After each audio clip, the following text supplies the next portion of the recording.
Gang, waktu aku umur lebih kurang aku rasa dalam 10-11 macam tu, aku main football manager.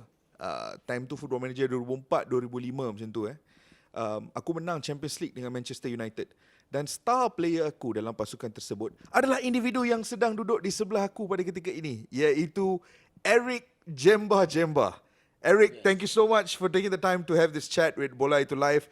The name of my show, or the name of our show, my co-host isn't here today, is Bola Itu Live, which means football is life, right? So we like to talk about football, not just from a tactics or a game point of view, but also connect it back to life and fan culture and experiences.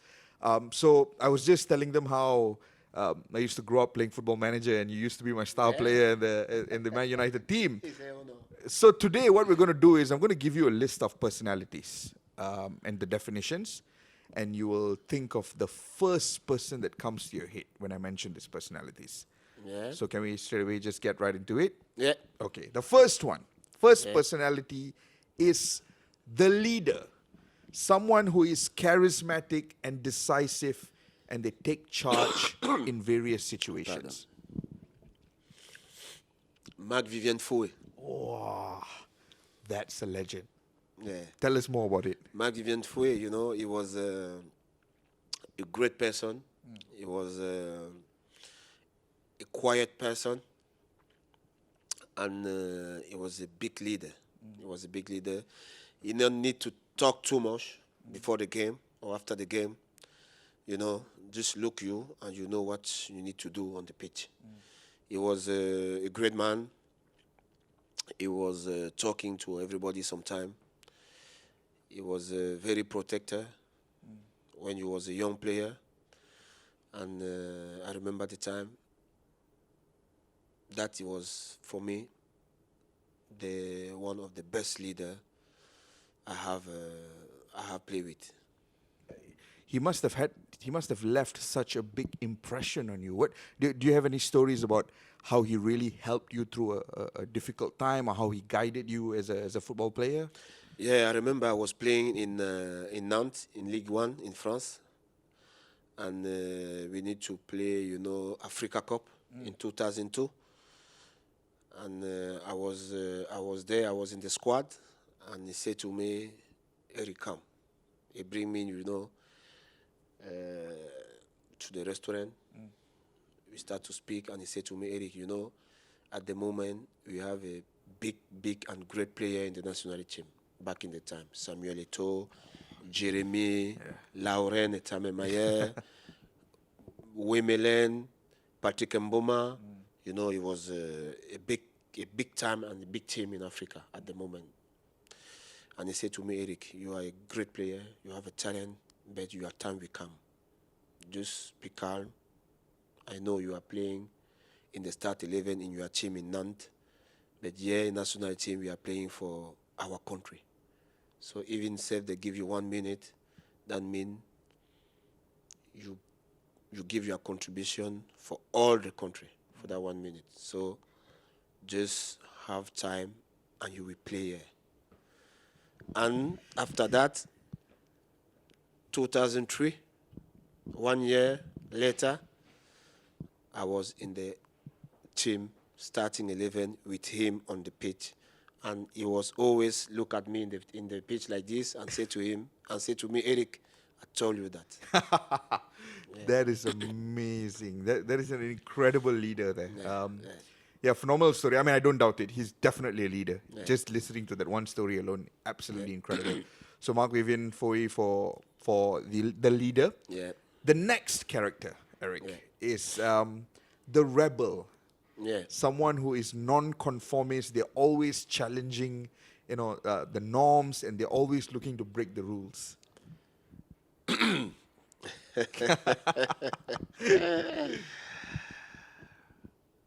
For me, I have two. It was like, Samuel Eto'o. Samuel Eto'o. Yeah. I mean, now he's up there in terms of being a president of the federation. Samuel Eto'o, he was like a lion, Always want to be in front. Yeah. And that is a good attitude, He want to be in front. He want to play. He want to win. He want to score. He want to break the rules, and he did it. He did it. When you see his career, you can see how many trophies he win, how many goals he score, how many games he did, how many Champions League he win. Yeah. So Samuel Eto'o, he was the rebel. He was the one who, when they see red, he say no, it's blue, and he want to show people he will be blue. You see, and great character. Yeah. And rebel on the pitch, out the pitch also. Yeah.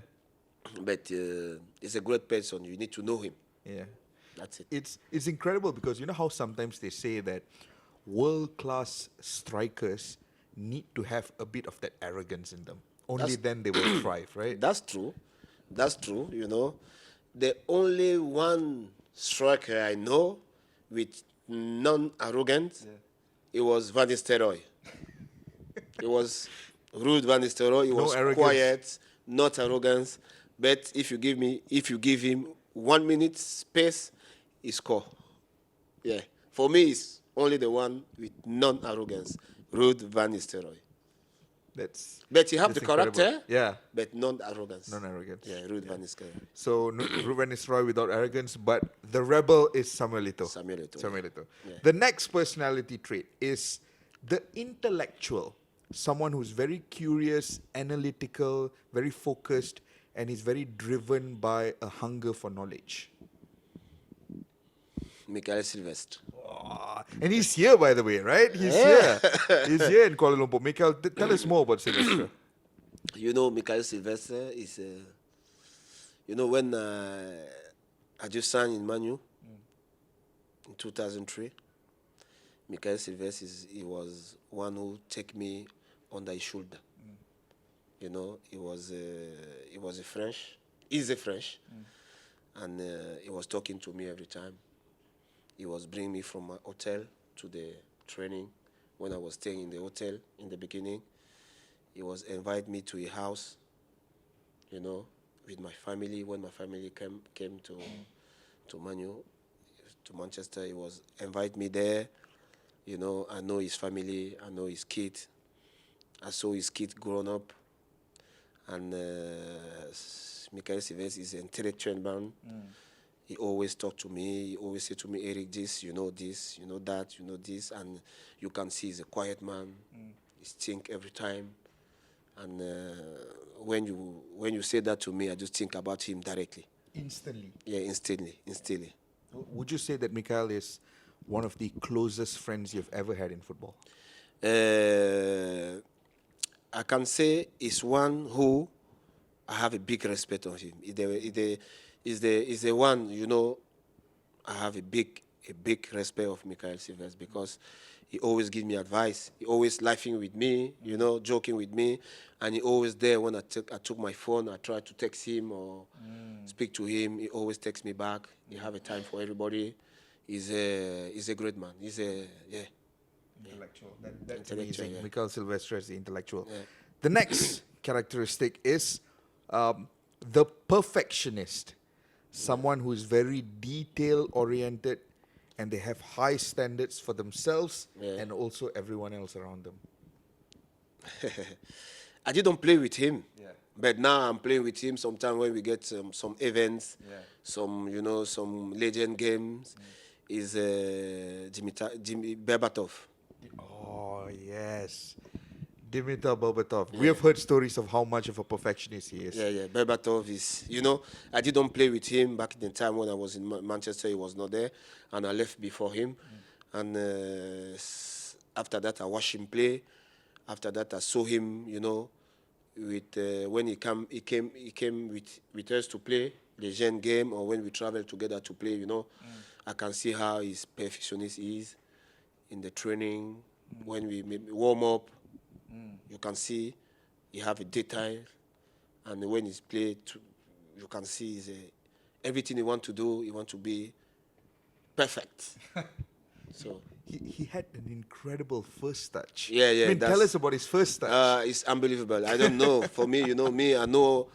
I don't know. I tried to do that sometime. He always playing with the wall. He like to play with the wall, ball and the wall. Yeah. And he tried to, to practice his first touch. And me, I cannot do that. Everybody have his mind. Me, I need to just kick people or try to take the ball. But Dimitar is a perfectionist. Yeah. Yeah. Everybody know that. Yeah. So when you just Mentioned it. mention it, I just think about him directly. Yeah. Yeah. I mean, it's okay. Dimitar has the perfect first touch. You might have the perfect first tackle. Yeah, to make a team, you need to have, Yeah. people. Anybody need to have his style. Yeah. To be together. To be together. Yeah, that's it. Someone needs to do the different sort of jobs that you have That's on the it. football pitch. Yeah, that's the word. Yeah.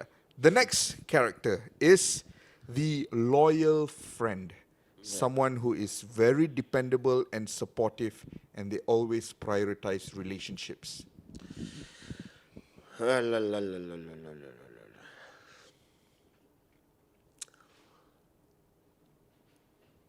Back in the time, Yeah.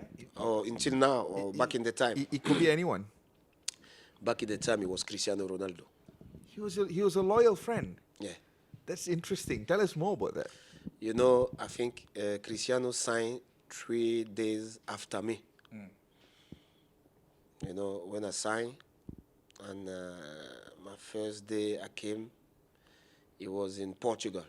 It was my first game against Sporting of Lisbon in Portugal, and it was pre-season in 2003. I think August, July, end of July, beginning of August. It was in Lisbon, and we play against Sporting of Lisbon, so against Cristiano Ronaldo. And that day, Cristiano, he was unbelievable. He was like killing everybody. And I think on that day, Alex Ferguson decided to sign him. And when we came back in the hotel, everybody was talking about it. And he came to join us 3 days later. And he just sit near to me because I was new. He just sit near to me. And we start to be friends. And back in Manchester, he was living near to my house. He was living with his mom, only him and his mom. And sometimes we go in the training together. Sometimes he take his car. Sometimes I take my car. We're going together. After training, we're going together to the restaurant, eat together. So we was all day together. But, when I was there, all the time I was in Manu, I was with him. And when it was hard for me to not play when I was in the bench, he was always say to me, Eddie, come on, you will play. Don't worry, you will play, And when I left Manu, I went to Aston Villa. We was talking, texting, And sometime he was coming to Birmingham because I was living there to see me. And I was coming to Manchester to see him. He was loyal. He's a loyal guy. Cristiano Ronaldo. I think a lot of people would be really happy to hear that story. We've got a lot of Cristiano fans, and maybe a lot of them were not aware of your friendship with Cristiano, and now they know. No, they know. And in Manchester, some of my teammates, they know that. They know that Cristiano, he was very close with me, Yeah. And great guy. The last question, the last character is the Joker. Someone who's always funny, someone who's always humorous and lighthearted, and they always use humor to navigate their life as well as their career as a professional footballer. Eric Djemba. Yourself. Yeah. Yourself. Yeah. Yeah. Yeah, Tell us a I little know bit that. of what sort of a character were you in the dressing room back then? I was a joker. That means every time sometime back in the time in Manchester, sometime when we play the game, when the game is finished, he was one of our physio. Rob, that's his name. I remember. You see? 23 years again, I remember his name. Rob. Yeah. And he was always, I was trying to do like him, when the game is finished. Sometime in the halftime, when we went to the dressing room, And when Alex Ferguson was talking, or Carlos Queiroz, was talking to the player, and Rob, he was walking like I don't know, he was walking like a cat, in the dressing room and tried to ask to everybody, "Are you okay? You need a massage?" Or he was walking, like a cat, like this, Yeah. walking Why? around because he don't want to. Or make, he don't know, you offend the manager who was offend talking. the manager was talking, and, Alex Ferguson is. So Rob was just walking like a cat, asked to everybody, "Are you okay? You need a massage, treatment, all this." And when the game is finished, in the end, in the dressing room, I was doing the same, So you were walking around like a I cat was too? walking around and try to ask to everybody, "You need massage?" I was trying to do like him, and everybody was just, Did Alex Ferguson see you doing that? No, you don't see me doing that. Never. So it was, I'm always happy. Yeah. I'm always joking with my teammate. I always, I like to the humor, and it's good because it's life, Yeah. and we live only once. That is very true.